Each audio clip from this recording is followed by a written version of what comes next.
Welcome to pharma tips. നമ്മൾ പറയാൻ പോകുന്നത് കേസ് സ്റ്റഡീസ് ആണ്. കേസ് സ്റ്റഡീസിൻ്റെ പാർട്ട് 2 ആണെന്ന് ഡിസ്കസ് ചെയ്യാൻ പോകുന്നത്. പാർട്ട് 1ൻ്റെ ലിങ്ക് ഞാൻ ഡിസ്ക്രിപ്ഷൻ ബോക്സിൽ ഇടുന്നുണ്ട്, കാണാത്തവരുണ്ടെങ്കിൽ കാണുക. അപ്പോൾ ഫസ്റ്റ് ക്വസ്റ്റ്യനിലോട്ട് പോകാം. Patient PE is A 56-year-old man who comes to a clinic with a 3-day history of fever, chills, pleuritic chest pain, malaise and productive cough. In the clinic, his temperature is 102 degree Fahrenheit.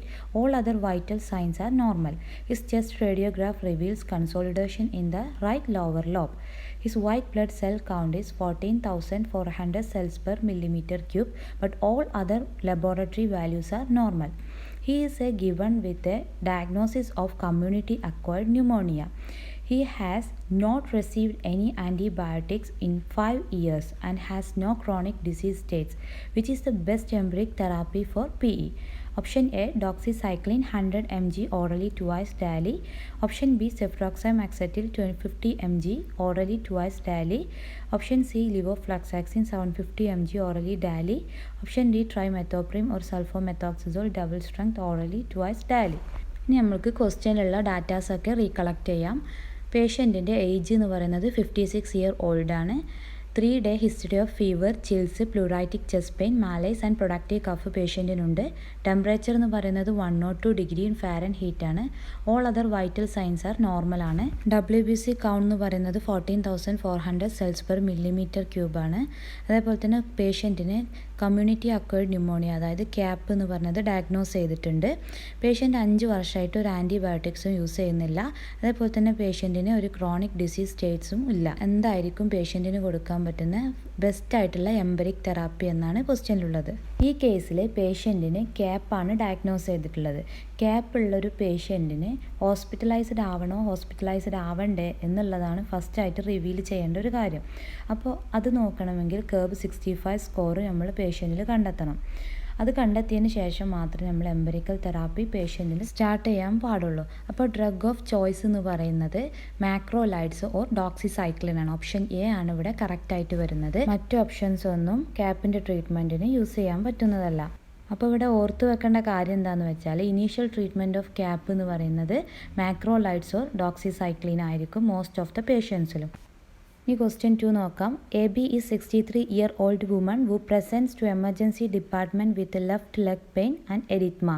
The pain and erythema have worsened over the past 24 hours and in the emergency department large blisters formed and the leg become numb. The left leg is significantly swollen with a large area of erythema and large bulla extending from the thigh to the upper leg.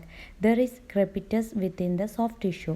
AB is found have rapidly progressing necrotizing fasciitis.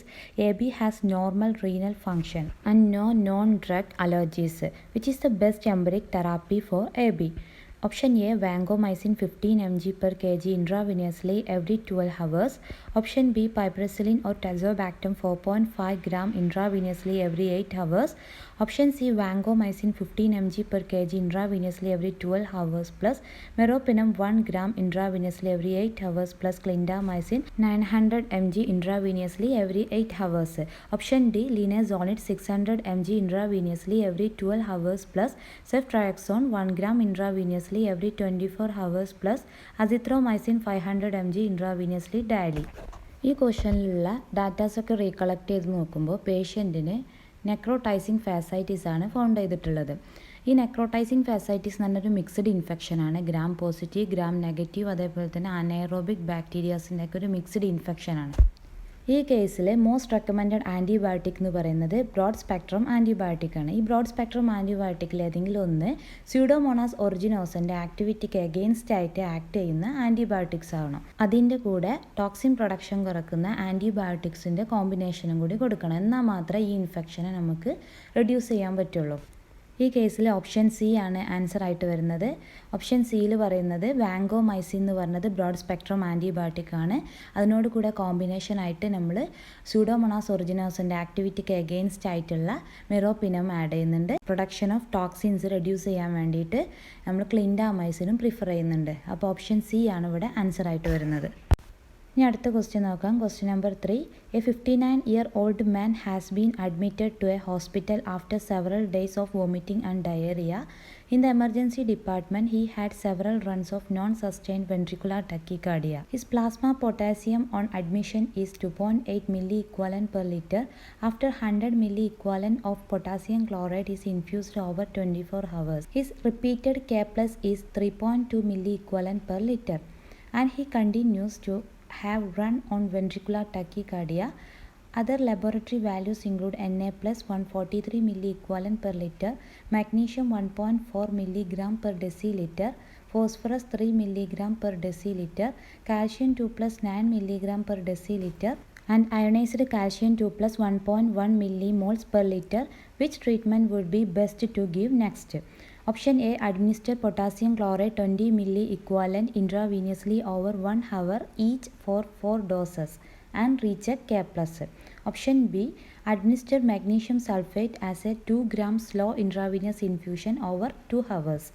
Option C, administer potassium phosphate 15 millimoles intravenously over 4 hours. Option D, administer calcium gluconate 2 gram intravenously over 5 minutes. ഇനി ക്വസ്റ്റനിലുള്ള ഡാറ്റാസൊക്കെ recollect ചെയ്യാം. പേഷ്യൻറ്റിൻ്റെ age 59 ആണ്. പേഷ്യൻറ്റിന് വോമിറ്റിങ്ങും diary ആയിട്ട് emergency ഡിപ്പാർട്ട്മെൻറ്റിൽ admit ആയിട്ടുണ്ട്. Non sustained ventricular ടക്കിക്കാർഡിയാണ് പേഷ്യൻറ്റിന് ഇപ്പോൾ ഉള്ള case. പേഷ്യൻറ്റിൽ plasma potassium level എന്ന് പറയുന്നത് അഡ്മിഷൻ്റെ ടൈമിൽ 2.8 milliequivalent per liter ആയിരുന്നു. 24 ഹവേഴ്സിൽ പേഷ്യൻറ്റിന് 100 milliequivalent പൊട്ടാസ്യം ക്ലോറൈഡ് ഇൻഫ്യൂസ് ചെയ്തതിന് ശേഷം റിപ്പീറ്റഡ് ആയിട്ട് വീണ്ടും കാപ്ലസിൻ്റെ ലെവൽ നോക്കിയപ്പോൾ 3.2 milliequivalent per liter ആണ്. ഇപ്പോഴും പേഷ്യൻറ്റിൻ്റെ കേസ് വെൻട്രിക്കുലർ ടക്കിക്കാർഡിയ തന്നെയാണ്. വേറെയുള്ള ലബോറട്ടറി വാല്യൂസൊക്കെ നോക്കിയപ്പോൾ അതിൽ മാഗ്നീഷ്യത്തിൻ്റെ ലെവൽ മാത്രമാണ് നോർമൽ റേഞ്ചിനും താഴെയുള്ളത് 1.4 milligram per deciliter. അപ്പോൾ എന്തായിരിക്കും പേഷ്യൻറ്റിന് ഇനി കൊടുക്കാൻ പറ്റിയ ബെസ്റ്റ് ട്രീറ്റ്മെൻറ്റ് എന്നാണ് ക്വസ്റ്റ്യൻ. ഇപ്പോൾ ഉള്ള കണ്ടീഷൻ വെച്ച് നോക്കുമ്പോൾ പേഷ്യൻറ്റിന് പൊട്ടാസ്യം ലെവലും മാഗ്നീഷ്യം ലെവലും കുറവാണ്. അതായത് ഹൈപ്പോ കലീമിയും ഹൈപ്പോ മാഗ്നീസീമിയാണ് ഇപ്പോൾ പേഷ്യൻറ്റിനുള്ളത്. അപ്പോൾ ഇവിടെ ഓപ്ഷൻ ബി ആണ് ആൻസർ ആയിട്ട് വരുന്നത്. ഓപ്ഷൻ ബി വരാനുള്ള കാരണം നമ്മൾ പൊട്ടാസ്യത്തിന് ഓൾറെഡി പേഷ്യൻറ്റിൽ അഡ്മിനിസ്റ്റർ ചെയ്തിട്ടുണ്ടായിരുന്നു. എന്നിട്ടും പേഷ്യൻറ്റിൻ്റെ പൊട്ടാസ്യം ലെവൽ കറക്റ്റഡ് ആയിട്ടില്ല. അപ്പോൾ ഹൈപ്പോ കലീമിയ ഉള്ളൊരു പേഷ്യൻറ്റിൽ പൊട്ടാസ്യത്തിൻ്റെ എക്സ്ക്രീഷൻ കൂടുതലായി നടക്കുന്ന ഒരു പേഷ്യൻറ്റിൽ നമ്മൾ മാഗ്നീഷ്യത്തിന് സ്ലോലി അഡ്മിനിസ്റ്റർ ചെയ്ത് കഴിഞ്ഞാൽ റീനൽ എക്സ്ക്രീഷൻ ഓഫ് പൊട്ടാസ്യത്തിന് നമുക്ക് പ്രിവെൻറ്റ് ചെയ്യാൻ സാധിക്കും. ഈ കേസിൽ ഓപ്ഷൻ ബി ചൂസ് ചെയ്താൽ മാത്രമേ പേഷ്യൻറ്റിൻ്റെ ഹൈപ്പോ മാഗ്നീസീമിയയും അതേപോലെ തന്നെ ഹൈപ്പോ കലീമിയ കണ്ടീഷനും നമുക്ക് കറക്റ്റഡ് ആക്കാൻ സാധിക്കുള്ളൂ. ഇനി നെക്സ്റ്റ് ക്വസ്റ്റ്യൻ നോക്കാം. Question number 4. BG is a 62-year-old man, height of 69 inches, weight of 110 kg, hospitalized for a heart failure exacerbation. He has symptoms when doing only limited exertion and has been out of bed only to use the bathroom for a past 3 days. His medical history also includes stable ischemic heart disease, hypertension, type 2 diabetes and PE 2 years ago. He currently smokes 2 packs per day and drinks 1 glass of wines with dinner most evenings. His current medication include bisoprolol 5 mg daily, lisinopril 10 mg daily, aspirin 81 mg daily, ranolazine 1000 mg twice daily, furosemide 40 mg daily, spironolactone 25 mg daily and metformin 850 mg twice daily. His blood pressure today is 110/70 mmHg and heart rate is 58 beats per minute. His laboratory values are normal for brain natriuretic peptide of 1498 nanogram per milliliter, which is the most appropriate VTE prevention strategy for BG. Option A, give Fondaparinux 5 mg subcutaneously daily. Option B, give Apixaban 2.5 mg orally twice daily. Option C, give enoxaparin 40 mg subcutaneously daily. Option D, BG's risk does not warrant prophylactic therapy. ഈ ക്വസ്റ്റ്യനിൽ തന്നിട്ടുള്ള datas വെച്ച് നോക്കുമ്പോൾ പേഷ്യൻറ്റിന് Venus റോംബോ എംബോളിസത്തിൻ്റെ risk factors high ആണ്. അപ്പോൾ പേഷ്യൻറ്റിന് നമ്മൾ prophylactic തെറാപ്പിയാണ് introduce ചെയ്യേണ്ടത്. അപ്പോൾ ഇതിൽ ഓപ്ഷൻസ് ഓരോന്നായിട്ട് നോക്കാം. ഓപ്ഷൻ ഡിയിൽ പറയുന്നത് പ്രൊഫൈലാക്റ്റിക് തെറാപ്പി ആവശ്യമില്ല എന്നാണ്. അപ്പോൾ നമുക്ക് ഓപ്ഷൻ ഡി ഒമിറ്റ് ചെയ്യാം. ഓപ്ഷൻ എയും ബിയും സിയും നോക്കാം. ഓപ്ഷൻ എയിൽ പറയുന്ന ഡോസ് 5 mg ആണ് ഫോണ്ടോപാരിനക്സ്.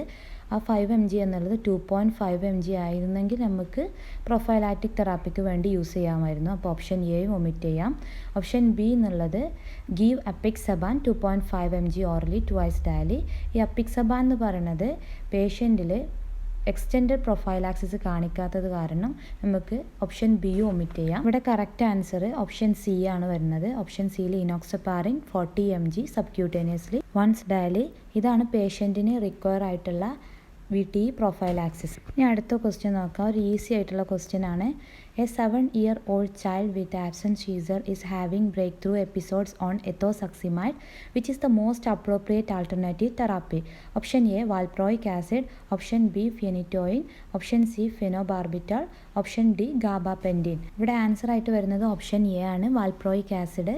ആബ്സെൻറ്റ് സീസറിനുള്ള ഫസ്റ്റ് ലൈൻ ട്രീറ്റ്മെൻറ്റ് എന്ന് പറയുന്നത് വാൽപ്രോയിക് ആസിഡാണ്. ഫെനിറ്റോയിനും ഫിനോബാർബിറ്റോളും ഗാബാപെൻറ്റിനൊന്നും നമുക്ക് ആബ്സെൻറ്റ് സീസറിനെ ട്രീറ്റ് ചെയ്യാൻ വേണ്ടിയിട്ട് എഫക്റ്റീവ് ആവില്ല. അപ്പോൾ ഇത്രയേ ഉള്ളൂ ഇന്നത്തെ വീഡിയോ. ഇനി നമുക്ക് അടുത്ത വീഡിയോയിൽ അടുത്ത കേസസുമായിട്ട് കാണാം. താങ്ക്